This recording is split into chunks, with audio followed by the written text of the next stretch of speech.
All right. What's going on, 49er fans, 49er faithful, Niner gang? Out here on my lunch break, man. Just figured I'd tap in. I know it's been a minute since you've seen me. Once again, if you're new to the channel, hit that like, hit that subscribe button. You know, it's much appreciated. Just trying to keep this going, man. This is just me doing what I do, letting y'all know exactly how I feel about the 49ers. And most of the time, I'm pretty much right. So this video today is just going to be a little bit about injuries. So once again, unfortunately, we've been hit by this injury bug, man, during training camp and during this preseason. It's killing us, man. You know, so some of the notable injuries that we have right now: Jerick McKinnon, Kentavius Street, Dante Pettis, Jalen Hurd, Trent Taylor, K'Waun Williams, Jason Verrett, Nick Bosa, Raheem Mostert, and Kentavius Street. One plus to all of this is that we finally didn't cut Malcolm Smith. God damn it took us long enough to move on. But good shot for Drake Greenlaw to be able to get out there and take his spot. You know, he obviously showed us more than enough for us to be able to go ahead and say, hey, man, it's time for you to go and get up out of here. Ain't no point for you to be here sucking up a roster spot. It's a waste of time. So what I'm going to do is I'm going to keep going, but I'm going to talk about these specific players. So the biggest issue is Jerick McKinnon goes to practice yesterday. Everybody's like, okay, he has a brace on his knee. He's got a little protection. McKinnon at first said he didn't want to wear a brace. Why? Because he felt like it was going to limit him, and he felt like he didn't need it. So what happens? Comes out now. He's got a brace on, and flares up on him again. So the issue is we can't put McKinnon on IR, because if we do, he's gone for the season. He's shut down. There's a short-term IR that I keep hearing people talk about, but I'm not very familiar with the rules for it. So if you guys are, hit me in the comments, kind of let me know what that is. Or the third option for McKinnon is they could possibly go ahead and just keep him on the squad, but basically not dressing. You know, he'd be one of the inactive players that, you know, each week until he gets better. It's hard for me to say this. Actually, it's not. It's real easy. Cut him. Fuck it. Cut him. Yeah. I never want a guy to wind up going broke, you know, or go hungry, not be able to feed their family, whatever the case may be. But the issue is the guy isn't healthy. And I'm tired of players getting on the fucking team that ain't healthy.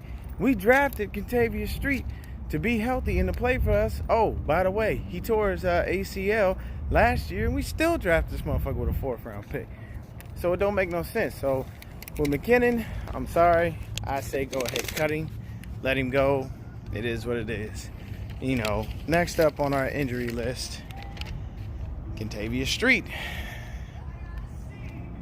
They say he might have surgery that could possibly be season ending.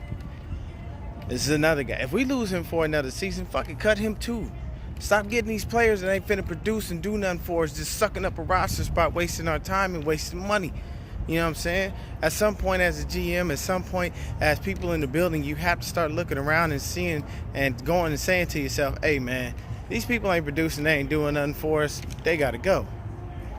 So for me, Kentavius Street was looking great in the preseason. He looked awesome. Everything that I saw from him was actually a beautiful thing. It was a blessing, you know, for the guy to come off of it. And he was doing everything he needs to do, man. Just call him Baby Hulk. I mean, they had the whole 9 yards. But the biggest issue is the unfortunate situation of him possibly needing another surgery and that putting him out for the season. If it puts him out for the season, cut him. Let him go. If it puts him out, you know, and we just got to put him on IR for a little bit or something, you know, I can understand stashing him and keeping him going, you know. But for me, it's very simple. I'm not going to sit up here and say, yes, go ahead and keep these people that are not producing. To me, that's stupid. I'm sorry. I'd rather have people on the field that can produce. Because you know what? If Kentavius Street isn't there sucking up a roster spot, you know who gets to stay? Demontre Moore, Kevin Givens, Jeremiah Valawaga, those guys. Because you know what they've been doing? They've been on the field. They've been producing, doing what the hell they need to do. So I'd rather give that spot to a guy that's going to make some, you know, some changes for us and do some real things for us. It just doesn't make sense, that we got to sit up here and struggle when these guys aren't there to play. Now, Dante, he's just got a little groin injury. He'll probably be fine. He's ready for week 1. Jalen Hurd, that's another bit of a disappointment right now. And the reason I say that it's a disappointment for Jalen Hurd is because when you saw him against Denver, you're like, oh, this dude is a red zone target. Boom, we got one. We've been needing one for years, and now we finally have one. What happens with him? Back stiffness. That shit has not went away. It's continually lingering. Now, I know about back problems because I fucked my back up as a kid. You know what I'm saying? And yes, every now and then it does get stiff. But, I don't know what's going on with him, and it's nothing against the dude. You can't help how your body feels or how it reacts to certain things. But that's a disappointment to lose somebody like that, especially with everything he showed us against Denver. So, hopefully he gets back and we can get him back for at least week 1.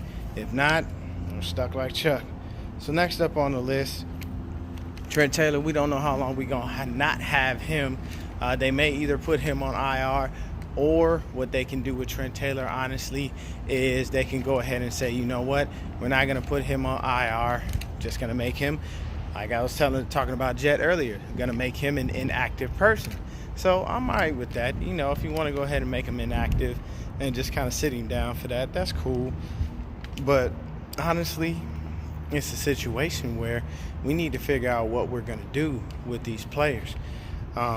Next up is K-Wan. Now, K-Wan been sitting there. He been hurt. He been injured. With his knee situation, he been out for a minute. We ain't even seen K-Wan in the preseason at all. So hopefully he gets himself back and he does what he needs to do, because he could be, possibly cut.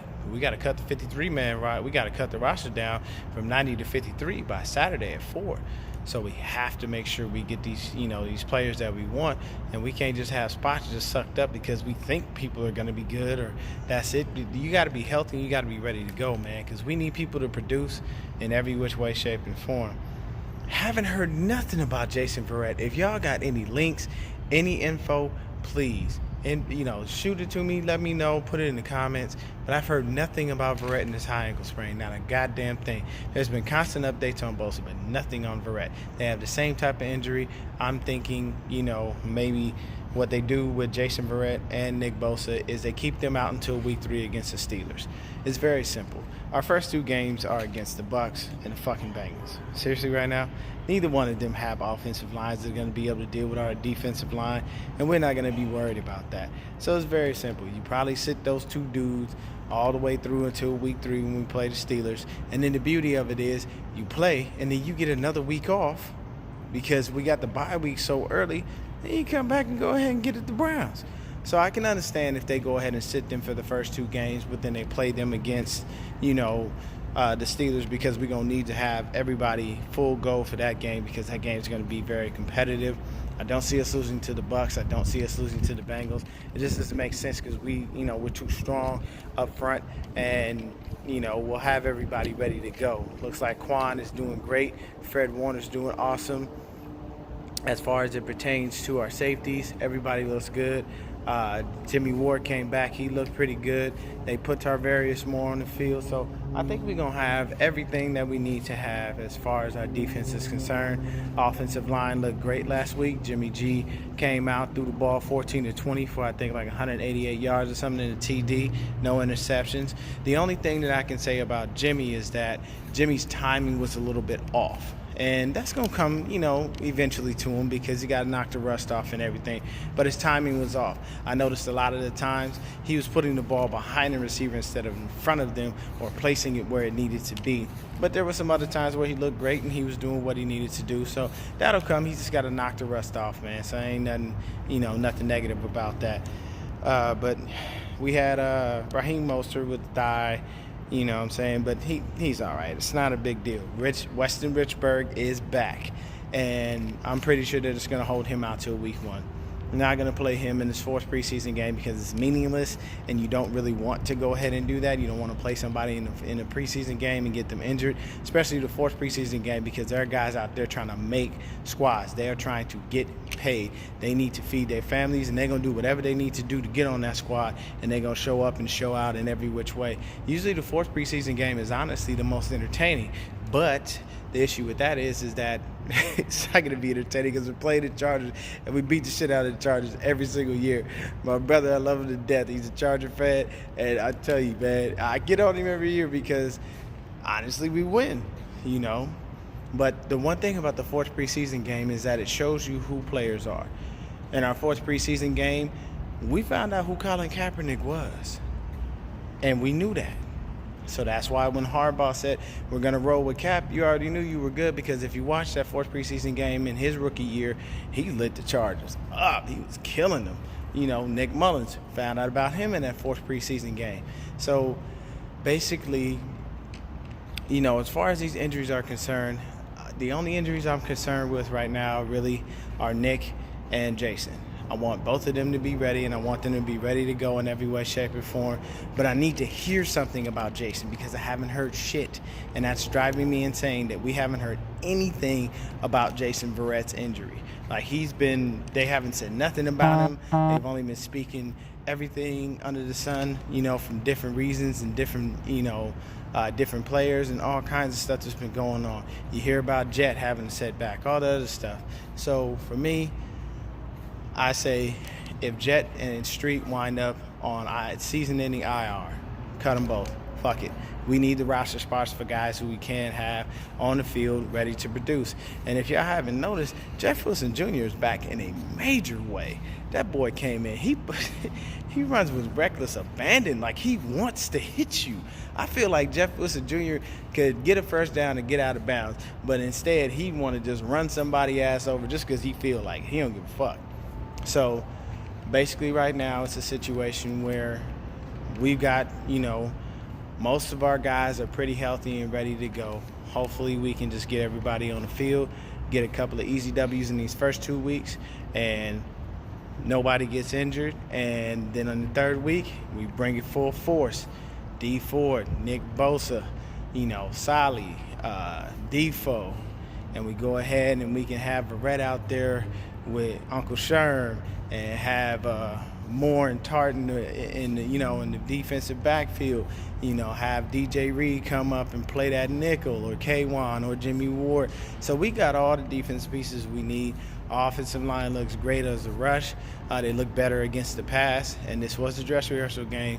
There were a couple of, you know, batted passes and whatnot, but once again, remember, Jimmy is letting off the rust. So these first two games are perfect for him to get the rust off, as far as it being Cincinnati and them, you know, and us playing, you know, Tampa Bay. So I want y'all to stay Niner faithful, you know, have a happy and blessed day. I'm out, back to work, but I was just letting y'all know a couple of these little injury situations. And don't worry about a thing, man. We're going to be all right. Looks like we're going to be blessed this year. Peace.